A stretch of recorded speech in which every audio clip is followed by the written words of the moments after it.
आज के वीडियो में विश्व मस्तिष्क ट्यूमर दिवस के बारे में जानेंगे, अर्थात वर्ल्ड ब्रेन ट्यूमर डे के बारे में जानेंगे। तो विश्व ब्रेन ट्यूमर दिवस हर साल 8 जून को मनाया जाता है, यानी वर्ल्ड ब्रेन ट्यूमर डे हर साल 8 जून को मनाया जाता है। इस दिवस को मनाने का मुख्य उद्देश्य लोगों को ब्रेन ट्यूमर के प्रति जागरूक करना है। तो वर्ल्ड ब्रेन ट्यूमर डे के अवसर पर आज हम लोग इस वीडियो में ब्रेन ट्यूमर क्या है, इसका इतिहास और इसकी शुरुआत कब हुई, इस दिवस को मनाने के उद्देश्य क्या हैं, ब्रेन ट्यूमर का प्रतीक क्या होता है, ब्रेन ट्यूमर के मुख्य लक्षण कौन कौन से हैं, ब्रेन ट्यूमर के मुख्य कारण कौन कौन से हैं, यानी किस कारण से ब्रेन ट्यूमर हो जाता है, वर्ष 2026 में इसकी थीम क्या है और इसका निदान और उपचार क्या है। तो इन सब चीजों को एक एक करके समझते हैं। चलिए पहले जानते हैं कि ब्रेन ट्यूमर क्या है। तो जब मस्तिष्क के अंदर की कोशिकाएं या सेल्स असामान्य रूप से अनियंत्रित होकर बढ़ने लगती हैं तो एक गांठ का रूप ले लेती हैं। इसी गांठ को ब्रेन ट्यूमर कहा जाता है। यानी जो हमारे मस्तिष्क के अंदर की कोशिकाएं होती हैं, जो सेल्स होती हैं, तो उनमें विभाजन एक नियमित तौर पर होता है, लेकिन जब कभी असामान्य रूप से उसमें विभाजन होने लगता है, अनियंत्रित हो जाता है विभाजन, तो वो एक गांठ का रूप ले लेती हैं, गांठ बन जाती हैं। उसी गांठ को ब्रेन ट्यूमर कहते हैं। चले जानते हैं कि इस दिवस को मनाने का इतिहास क्या है और इसकी शुरुआत कब हुई। तो विश्व ब्रेन दिवस या वर्ल्ड ब्रेन ट्यूमर डे की शुरुआत 8 जून 2000 को जर्मन ब्रेन ट्यूमर एसोसिएशन द्वारा की गई थी। 8 जून 2000 को जर्मन ब्रेन एसोसिएशन के द्वारा की गई थी। तब से हर साल 8 जून को इसे अंतर्राष्ट्रीय स्तर पर मनाया जाता है। चले जानते हैं कि इस दिवस को मनाने के मुख्य उद्देश्य क्या हैं।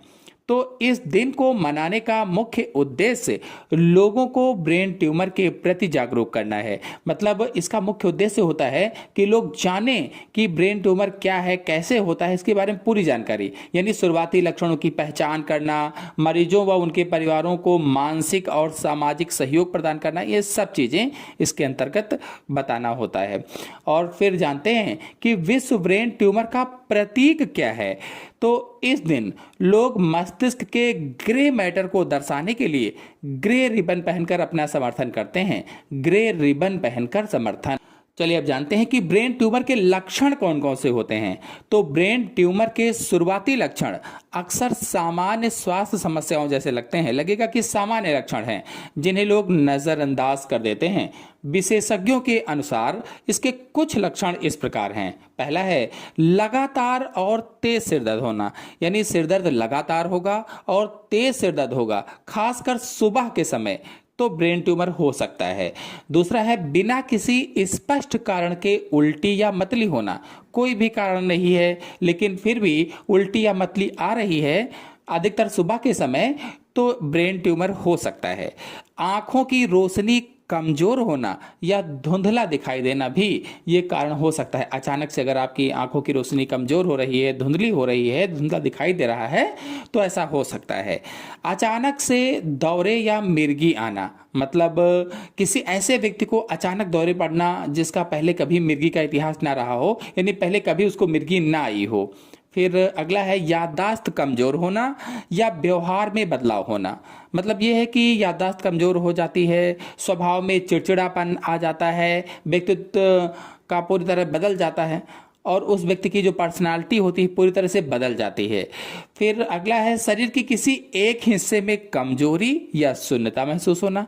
कोई एक हिस्सा है वहां पर कमजोरी लग रही है, फिर वो स्थान शून्य हो जा रहा है, तो ब्रेन ट्यूमर हो सकता है। दृष्टि या बोलने में बदलाव, यानी अगर धुंधला दिखाई देता है, एक ही जगह दो चीजें दिखने लगती हैं आपको, एक ही जगह को अब देखते हैं तो लगता है कि दो चीजें हैं, या बोलने और शब्दों को समझने में कठिनाई होती है, तो ब्रेन ट्यूमर हो सकता है। हालांकि दृष्टि वाला पहले ही बताया था, लेकिन इसमें भी आ गया है क्योंकि एक ही जगह दो चीजें दिखने से संबंधित है ये। चले जानते हैं कि ब्रेन ट्यूमर के मुख्य कारण क्या होते हैं, क्यों हो जाता है ये। तो सबसे पहला मुख्य कारण है रेडिएशन, यानी कैंसर के इलाज में इस्तेमाल होने वाली भारी रेडिएशन के संपर्क में आने से। अगर किसी के शरीर में कैंसर का इलाज चल रहा है और रेडियोथेरेपी उसको हो रही है, तो अगर उस रेडिएशन के संपर्क में कोई आ रहा है, सिकाई के संपर्क में आ रहा है, तो उसको ब्रेन ट्यूमर हो सकता है। फिर अगला है आनुवांशिक, यानी कि अगर परिवार में पहले से किसी को ब्रेन ट्यूमर था तो भी ब्रेन ट्यूमर हो सकता है। कुछ दुर्लभ जेनेटिक बीमारियां होती हैं जो ऐसा होता है। फिर तीसरा है कमजोर इम्यूनिटी, तो एचआईवी या आर्गन ट्रांसप्लांट के कारण रोग प्रतिरोधक क्षमता बहुत कमजोर हो जाती है। रोग प्रतिरोधक क्षमता का मतलब होता है रोगों से लड़ने की जो क्षमता होती है वो बहुत कमजोर हो जाती है, जिससे ब्रेन ट्यूमर हो सकता है। तो ये यानी कि ब्रेन ट्यूमर होने का मुख्य कारण है। और फिर अगला है केमिकल्स, यानी फैक्ट्रियों में काम करने वाले जो लोग होते हैं, जो फैक्ट्री होती है बड़ी बड़ी, उसमें जो काम करने वाले लोग होते हैं तो हानिकारक रसायनों के सीधे संपर्क में आते हैं, जिससे उनको ब्रेन ट्यूमर हो सकता है। चले जानते हैं कि वर्ष 2026 में इसकी थीम क्या है। तो वर्ष 2026 के लिए इस दिवस की थीम करीबी नजरिया, एक क्लोजर लुक रखी गई है। यह थीम आम जनता और डॉक्टरों को ट्यूमर के शुरुआती लक्षणों पर बारीकी से नजर रखने और वैश्विक स्तर पर जांच व निदान की बेहतर सुविधाओं की मांग के लिए प्रेरित करती है। और अब जानते हैं कि इसका निदान और उपचार क्या है, यानी डायग्नोसिस और ट्रीटमेंट क्या है। तो ब्रेन ट्यूमर का जल्द पता चलने से मरीज के ठीक होने की संभावना काफी बढ़ जाती है। तो सबसे पहले आप निदान में क्या करें कि जांच करवा लें।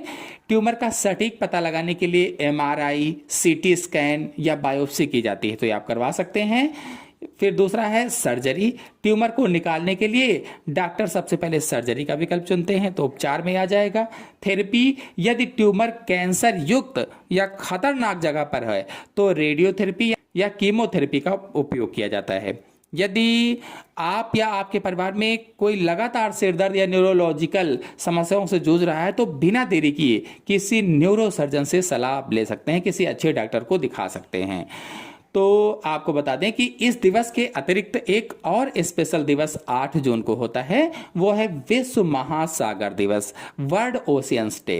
हर साल 8 जून को विश्व महासागर दिवस भी मनाया जाता है, यानी यह दिवस कल ही है। संयुक्त राष्ट्र द्वारा इस दिन को आधिकारिक रूप से मान्यता दी गई है ताकि हम अपने जीवन में महासागरों की अहम भूमिका को समझ सकें और प्लास्टिक प्रदूषण, ओवर फिशिंग यानी जरूरत से ज्यादा मछलियों को पकड़ना जैसी समस्याओं से उन्हें बचाने का संकल्प ले सकें। आपको बता दें इसी प्रकार से अन्य किसी भी दिवस के बारे में अगर आप जानना चाहते हैं तो हमारे चैनल वीडियो अपलोडेड हैं, आप लोग जाकर के अच्छी तरीके से समझ सकते हैं। क्लास 9th से लेकर के BSc MSc तक के वीडियो अपलोडेड हैं। दिवस वाले तो अपलोडेड ही हैं, आप सर्च कीजिएगा कोई भी दिवस, आगे लिखेगा बायोलॉजी साइंस SK, इंटर कीजिएगा, आ जाएगा वीडियो, देख लीजिए, अच्छे से समझ में आ जाएगा।